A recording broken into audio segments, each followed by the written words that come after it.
Okay, so today I'm going to go over the post-op instructions that we give to all of the patients after extractions. And this especially applies to wisdom teeth. With the post-op instructions, it's important to read the entire instructions. There's a lot of details on the different scenarios that can happen. And then also, after your extraction, you're usually given some extra gauze that you'll use to make sure that the bleeding stops. One of the things is rinsing. You usually are not going to rinse for about 24 hours because you don't want the rinse to dislodge the clot. So when you do the rinse, you're going to do the rinse usually using saltwater rinses. You can use Listerine, but that's a little bit too much, so probably saltwater rinses after 24 hours. As far as bleeding, super important to put pressure on the extraction site. And we're going to show in just a little bit where exactly to do that and how to most effectively place the gauze so that there is pressure right on the extraction site. With swelling, you're just going to put some cold or an ice bag on that area that's swelling. That can help with the swelling. And then also, if you're taking one of the non-steroidal anti-inflammatory drugs, that'll also help with the swelling. If there's swelling that is in your lower jaw and you do feel like it's affecting your airway, you do need to be seen at the emergency department just as quickly as possible. The last thing we want is for the swelling to be significant enough where it would block off your airway. Also, if swelling on the maxilla or the upper jaw is significant enough where it's swelling your eye, you usually need to be seen either at the emergency department or here if the dentist office is open as quickly as possible. Usually if we extract the tooth, that will take care of the issue, but if the tooth has already been extracted and you're feeling like there's a lot of swelling happening after that, then you need to be seen at the emergency department. Discomfort, there will be pain management instructions at the bottom of your post-op instructions. If you were seen by an oral surgeon, there's going to be a set of instructions. If you were seen by a general practitioner, there might be some different set of instructions. But baseline, you can go ahead and use alternating ibuprofen and Tylenol. With the ibuprofen, you want to take usually 400 to 600 milligrams, and with a maximum of 2,400 milligrams per 24 hours. And with the acetaminophen, it's a maximum of 300 milligrams per 24 hours. Usually you're taking 500 milligrams at a time, okay? As far as food goes, you just want to be kind around the area. If you're using any tortilla chips or anything like that, it could scrape up against the extraction site, and that's no good. When we do the extraction, sometimes there's a little bit of flouring of the alveolar ridge or the bone around the tooth, and that can cause some bony protrusions.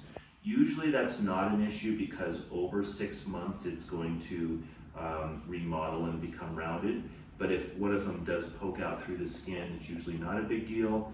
If it's super discomforting to you, we can go ahead and clip it off. Just kind of keep an eye on those things.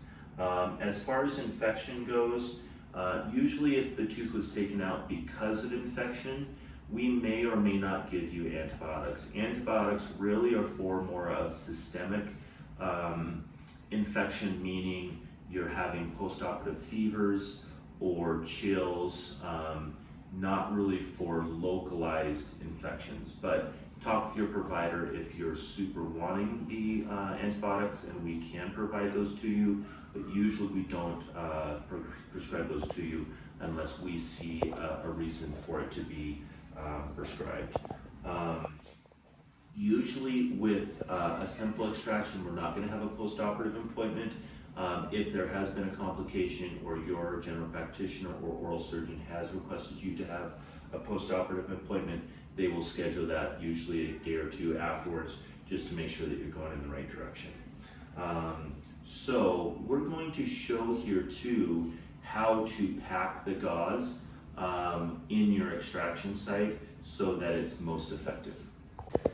So when we're having a tooth extracted, especially wisdom teeth, the key thing is to form the cotton until it's in a small roll so that we can get to the extraction site. A lot of times what we're going to see patients doing wrongly is they'll leave the gauze open like this, and then they'll put it towards the extraction site, and then they'll bite on it. And what happens is when you do this, the tooth actually just bites on the cotton, and then this does not apply any pressure, okay? Versus if we roll this up into a square like this, or into a little ball, and then when they bite down, it's causing pressure on that extraction site, okay? So what we'll do is, let's say that we had our wisdom teeth extracted. We're going to open up, okay? And then we're going to place this as far back as possible, and you're going to actually push it up against the back of your jaw, which is called the ramus, and then you'll go ahead and bite down, okay? You might not be able to all the way close, but if you can feel that, it's mostly on just the extraction site and not at all on the teeth, okay? So that's the way that you're going to do it with gauze. You'll see that the post-op instructions also include instructions for using a black tea bag. That can also have some it has some coagulation factors in there, which will help you stop bleeding. The other consideration too is, if you're changing out your gauze quite a bit, a dry gauze can have the clot integrate into the dry gauze, and then when you go to pull the gauze out, you'll pull the clot out, and then it'll start bleeding again. So if that's happening, then what you're going to do is you're going to wet the gauze slightly. And when I say wet the gauze slightly, maybe run it under tap water for just a second or two, then roll it up and then put it in your mouth. It will apply that pressure, but then when you go to remove the gauze, the clot won't be integrated and it'll be able to come out without pulling out the clot. So those are some considerations. Again, if you have any questions, the post-op instructions have all of those directions, so you don't have to remember any of this, what's going on in this video. And then the after hours number is also provided, so that you can get a hold of your doctor if you have any questions, or you can text your doctor through the answering service, through the after hours number, or directly to the office number. Yes. Okay, so we're going to go over, patients will be sometimes concerned about how much blood is too much blood. So we'll kind of go over a couple of scenarios here. So this first example here is, yes, you are bleeding, but it's super manageable. You can see that there's more white than blood. So this is really not a huge concern to us. We also have to understand that the blood will mix with your saliva, so it can look more serious than it actually is. This scenario too, you can see that there is still white on the gauze. So even at something like this is really not a concern to us.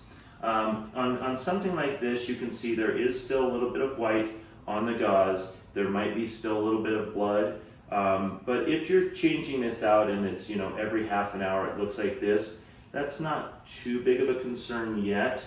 The issue would be is if you have something like this, where you can see that the gauze is not completely soaking up all of the blood, and when you squeeze it, there's blood coming out. And then if you're changing this out quite often, that would be a concern, and that's when you need to make sure that you're using the right technique to put pressure on the extraction site. But if it's continuing to look like this, then you need to call your provider and be seen, so that we can do some procedures to get the bleeding to stop.